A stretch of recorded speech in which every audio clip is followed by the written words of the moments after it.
This is the Suzuki GSX S 125, and the project is to replace the front forks, which are bent. I've already taken off the wheel, so the brake pads run on this one, the ABS sensor runs on here. Here's the disc brake.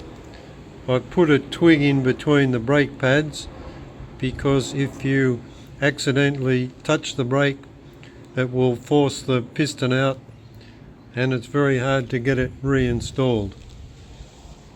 So to remove the fork, once the wheel's taken out, it's just a matter of undoing this Allen key here, slackening off these two bolts, and then the fork will slide down and out. The first step is to remove this part, which they call a cylinder, although it looks more like a piston. It's secured inside the inner tube and it bolts through the end of the outer tube and is secured with this bolt. So that's down in there. It's an Allen key to remove that, and it's best to do that first because the only thing that stops this rotating, the whole assembly from rotating inside the tube, is the compression from this spring. So if you take the other end off first, there's nothing to stop this from turning. So with the Allen key,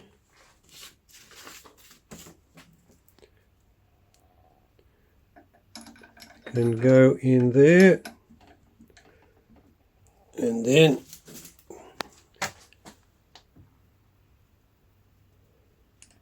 shouldn't be too much force required to undo this.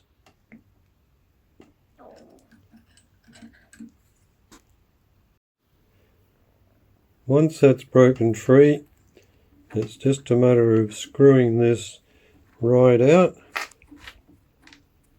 remembering that once this bolt comes out, the oil is going to run out of the tube.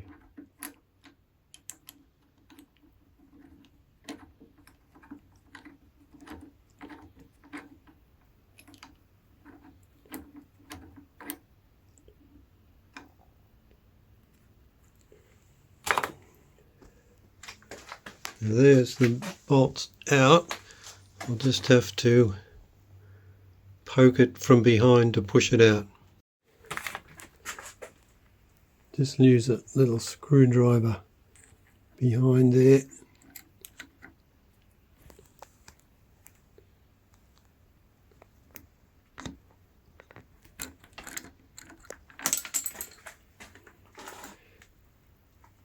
There's a copper washer on that for a seal. Make sure that it's not too badly damaged, because without that working, the oil will run out when it's put back in place. So the next step now is to tip the oil out of the cylinder.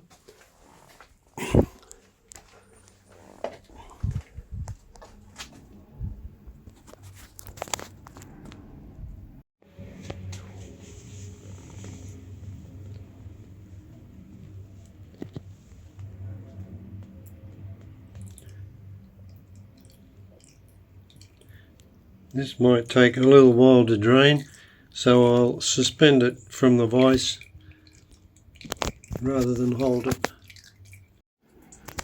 It might take a little while for that to drain, but it's a messy procedure if you don't get most of it out, and it's surprising how dirty this oil is. So obviously we're going to put some nice clean oil back in. The next step is to remove the dust cap at the other end.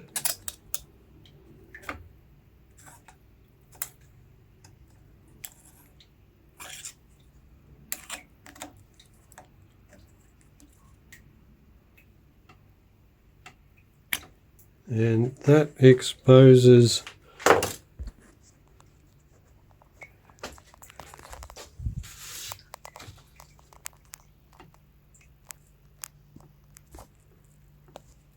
this piece, which is retained by this clip. It's not a circlip, it's just a steel clip, and that piece is called a seat.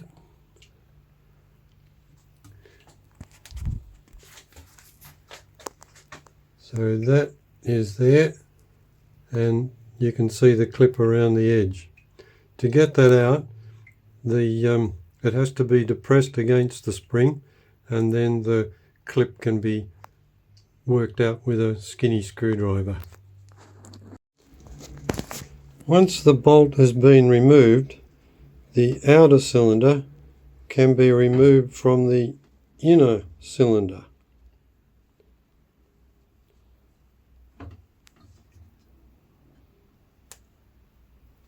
Like that.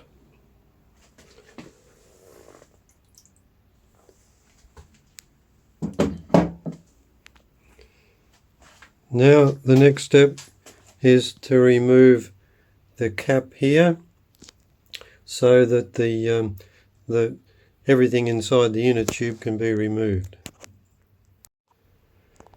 The inner tube can be clamped in a wooden jawed vise, and a screwdriver or something similar is used to compress the spring, and then a small screwdriver is used to flick the clip out of place. This is almost a two-man job, but it can be done.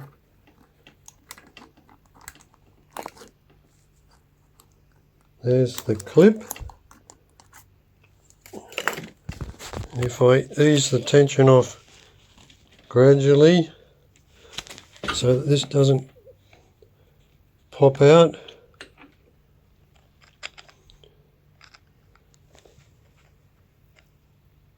there's the seal.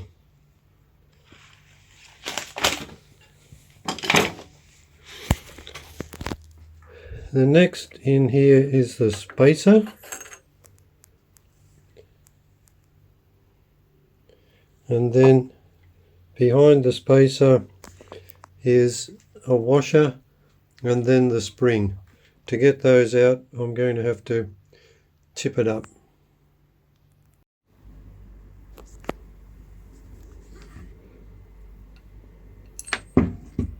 There's the washer.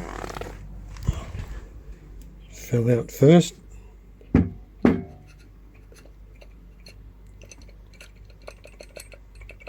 shaking the spring out. There's the spring.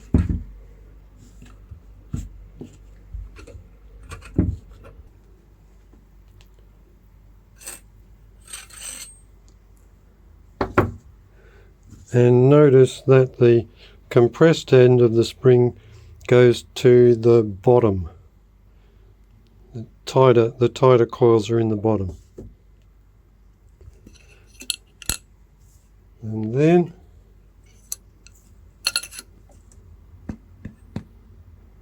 getting very greasy.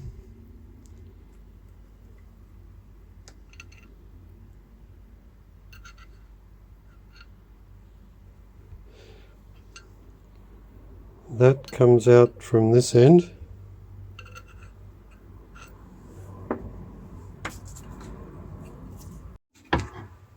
And the last bit to come out is this with the spring. Now the tube is empty.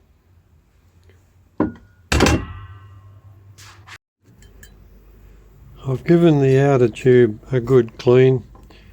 I've got the all the dirty oil out of that. So to reassemble, the first step is to put this back in here, and we just shake that vertically to get that to come through like that. Now this piece can go back on there, and then this assembly can be put back into the tube. I've put some oil on the seals. I'm not replacing the seals, hoping that they don't leak. And then the bolt can go back in. To hold it in place, put the spring in,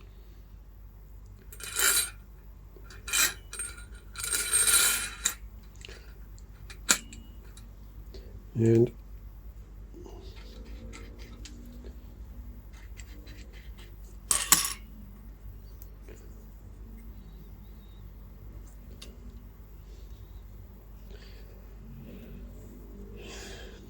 the bolt can go back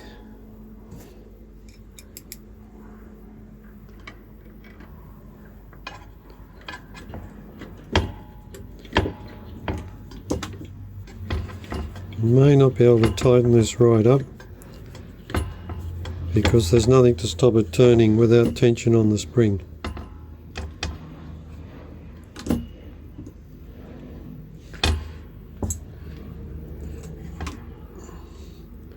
Put the spacer in.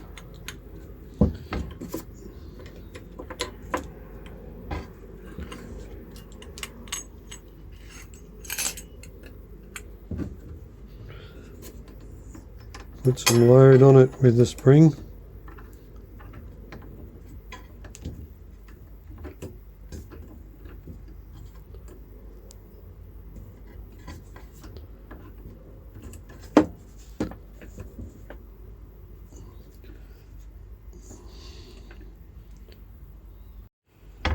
Just put a little bit of tension on that. Don't think it needs too much to squash the copper washer. Then take the spacer out because we have to put the washer in first.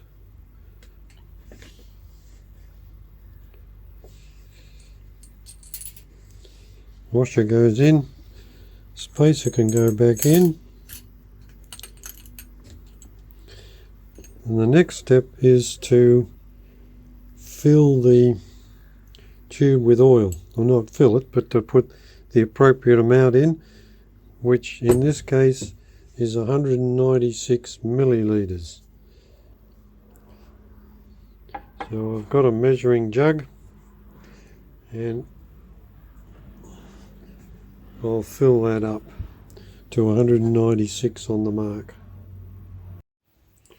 So I've put it back in the vise just to hold it vertical. Pour the oil in.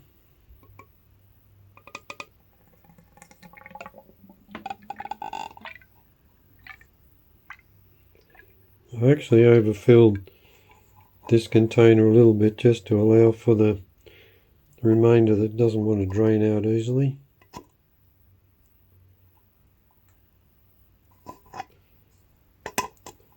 I think that should be good enough.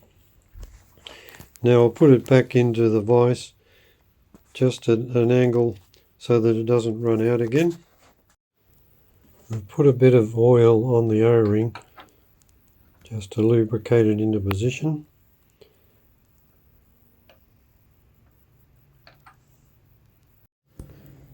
And again I have to compress the spring and then relocate the clip into the groove,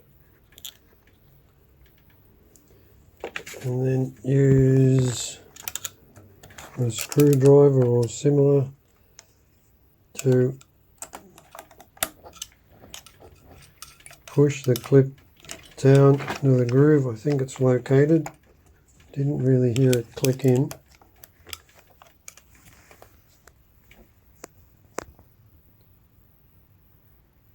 Looks like it's in. You can see the clip is pretty well located there. Now what I'm going to do now, there had obviously been a bit of water getting in through the top of the inner tube, so before I put the dust cap back on, I'm going to pack it with grease. Try and keep the water out. Here it is. The forks are now nicely reinstalled on the bike. Nice straight inners again. The seals weren't replaced, and fortunately there's no sign of any leaks.